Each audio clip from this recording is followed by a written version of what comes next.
Hi, Maschine software version 3 is out. I'm using it since 2012, so I've got lots of things to say.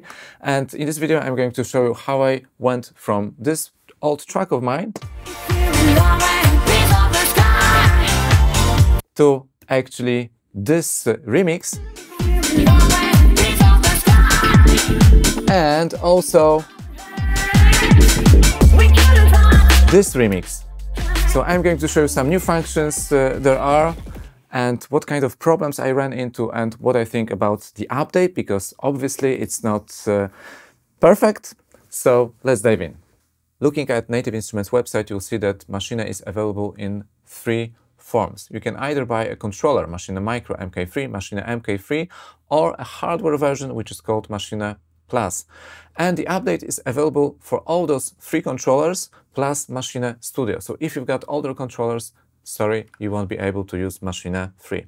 So you either buy Maschine controller and you use the software on your PC, or you buy a standalone version, and you can also use it with software in your computer or without a computer.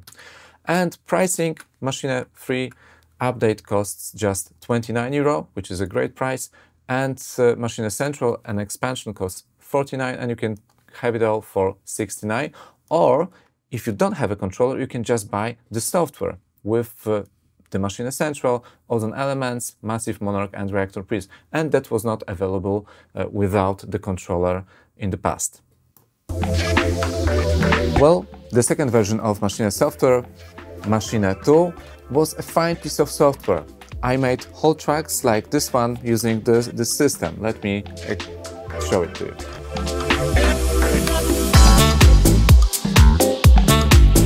So I guess this is the proof that you can actually mix and program whole tracks, but the only thing I struggled with was audio, like audio importing, stretching, moving, etc. They introduced some features in terms of, clips, audio clips, but still I couldn't see the waveform, I couldn't use it so freely, so it was a bit clumsy, and I thought version 3 will solve those problems. It will be more like a DAW maybe, but it's still a great pattern-based system, and I made this track not touching a mouse even once.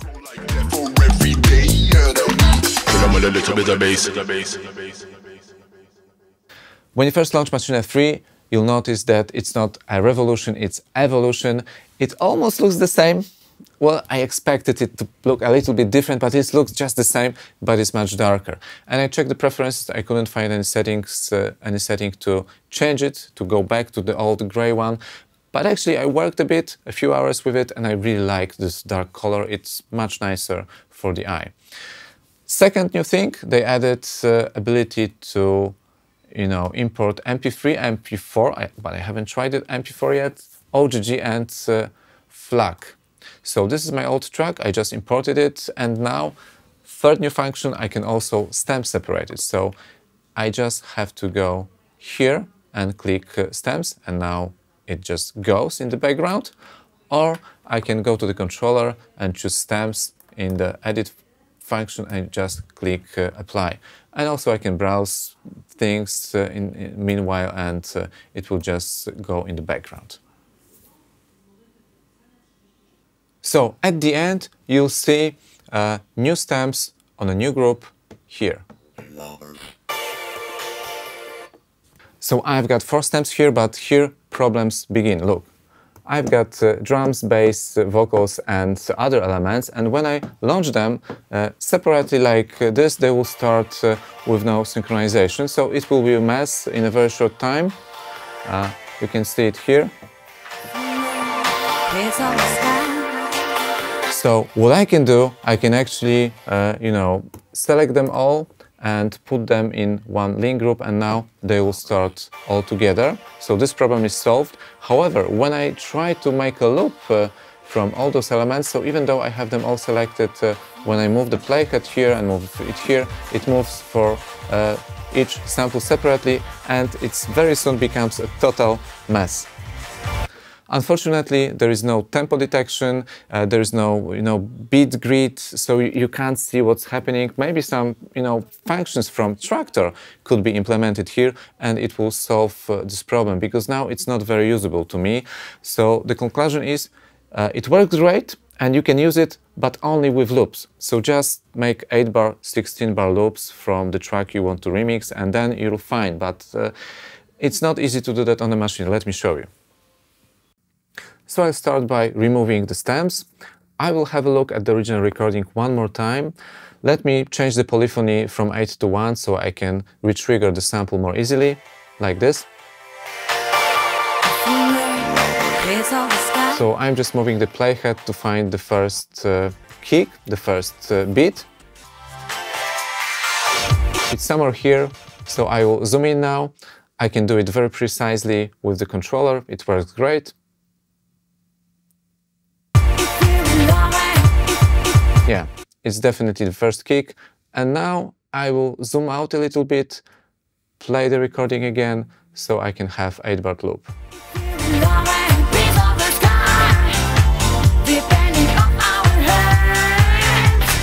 Well, I could have zoomed out a little bit more. It would be quicker then, but it just works fine. And there was my 8-bar loop somewhere here. So I guess I will try to wait, so I will cut the recording now and I will look for the ends in more detail now. So I have to play the recording one more time, and let's zoom in the ending now, so I can locate the last or the first kick of the next 8-bar loop. Well, I am not 100% sure which one is it, so I'll have to do it again. Let me play it one more time and I will zoom in a little bit more now.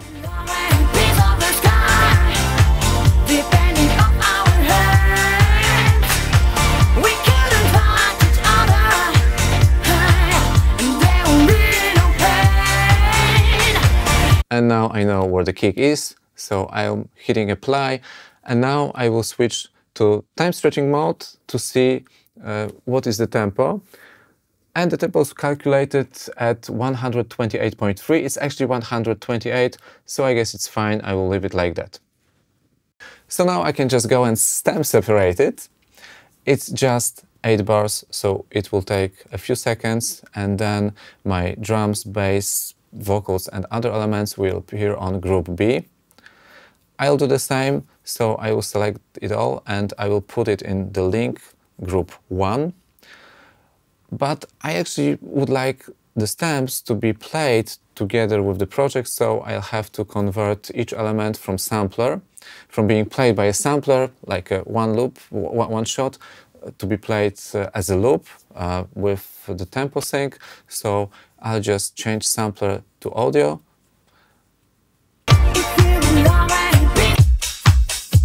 And now you're hearing drums, and the separation is on par with what we have in Traktor 4 or iZotope RX.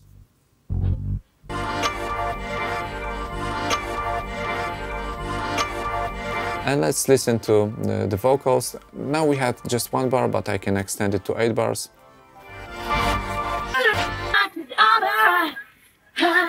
The vocals were heavily processed.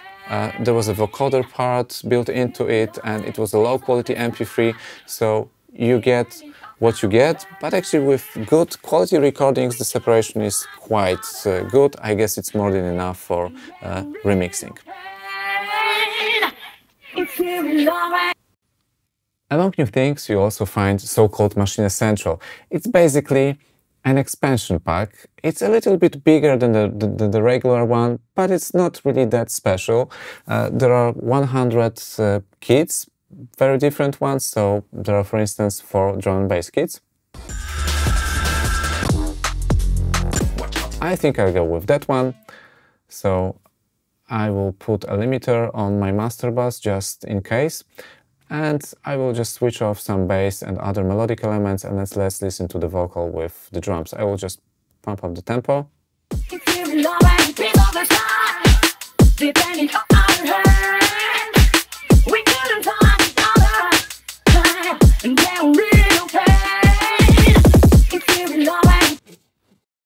You'll find a lot of presets in Maschine Central. There are some for bass synth, there are some for drum synth, there are lots of them, and lots of multi-sampled instruments, and they actually eat up a lot of memory, but won't put a much strain on your PC because they are sampled.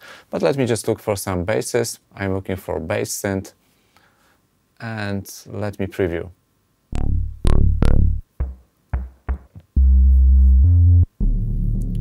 So I think I go with this one. I already set the scale to D minor pentatonic, and I'm going to record a simple bass line now.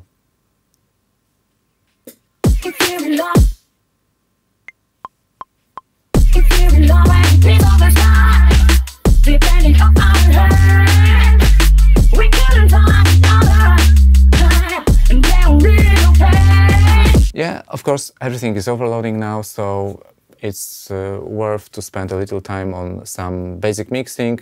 I just put a compressor and I'm looking for a sidechain key. I guess it will be the second kick of a loop. And yeah, let's just check it now.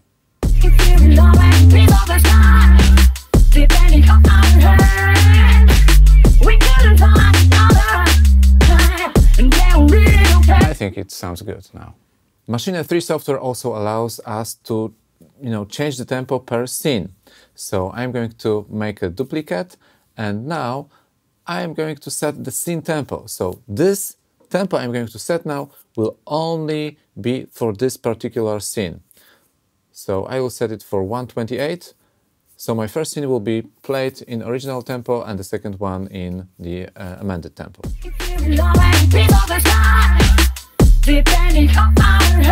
So now I'm going to look for some house drums. I actually searched through the Maschine Central and I couldn't find any decent house drums, so I went for disco, and this one actually sounds pretty nice. Let me play it to you in solo mode.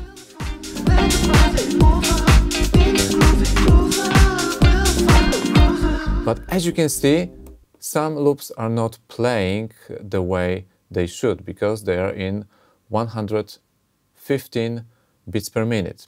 So what I can do now, I can go and set the tempo to 115 just for the scene, and now I can bounce in place all those melodic tracks. So I can select multi, and I think there was a bounce, and I just press bounce here. So let me show it to you. I'm just pressing bounce, and it is exporting all those stems here. Look, and now I've got it all in stems. So having it in stems allows me to time stretch it.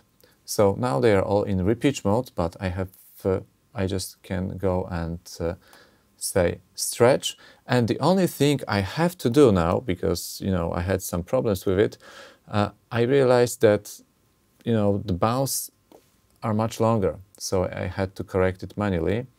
So let me go to the sampler one more time, and bam, 32 beats. So now they will play perfectly, I guess.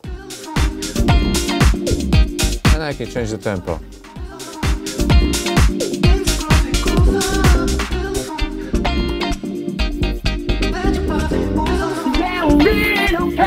And I guess it will be much easier to, to just go and change the tuning now. Let me try a few times. Yeah. Yeah, I think I will deselect them now because I don't think everything will work that way. Depending on our head, we couldn't find other, and then we don't pay. I think it works pretty nicely, but I will just change the volume here, and probably I need some kind of filter here because it's very, very, very bassy. So let me high pass it here. And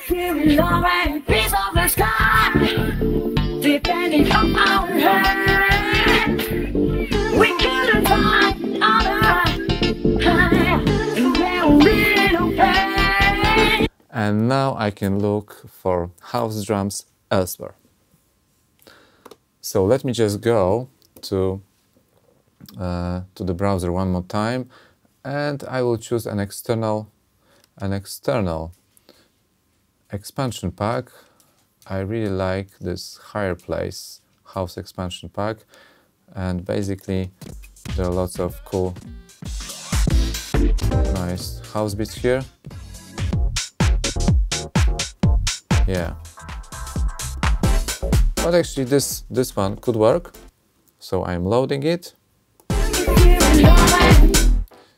But I think I'll have to get rid of those elements here.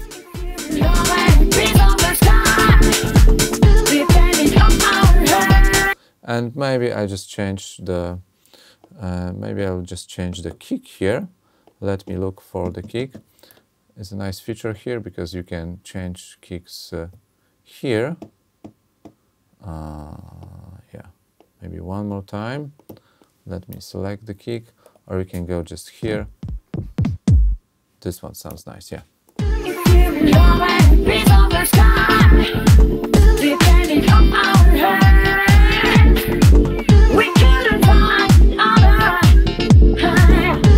Yeah, one more time.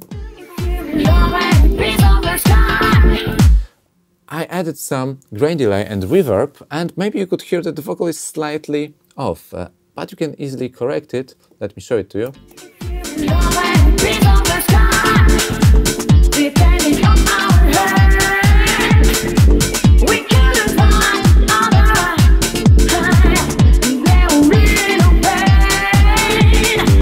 Yeah, it sounds great now. Well, this basically means that I can go very smoothly from my house scene to my drum and bass scene. I just made a few duplicates so I can demonstrate it to you.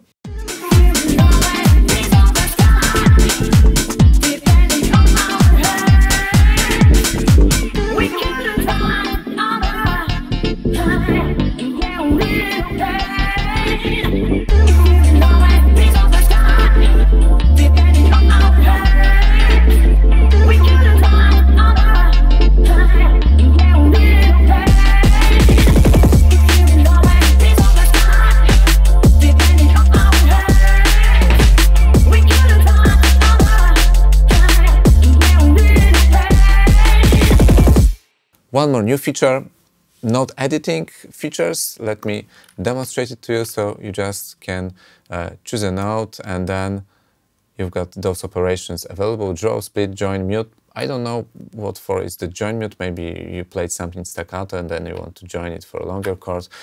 Well, in my opinion, it is not the move in the right direction, because this you can actually only do with the mouse, and so far I always use this select and events tab, and I was able to correct it, or if it was taking too long, I was just recording one more time. If I wasn't able to play it perfectly, I was slowing down the tempo and I was recording till I got it right, with the right groove, with the right feeling, and it was my music because I actually played it. So I don't know, maybe you'll use it, maybe not, but it's just, for me, it's useless. Last but not least, there is also Komplete Kontrol MK3 basic integration. Finally, eventually they did it. I guess it will never be as good and as in-depth as with S-series MK2 keyboards, because we don't have, you know, some of the buttons like solo, mute, pattern, scene, etc.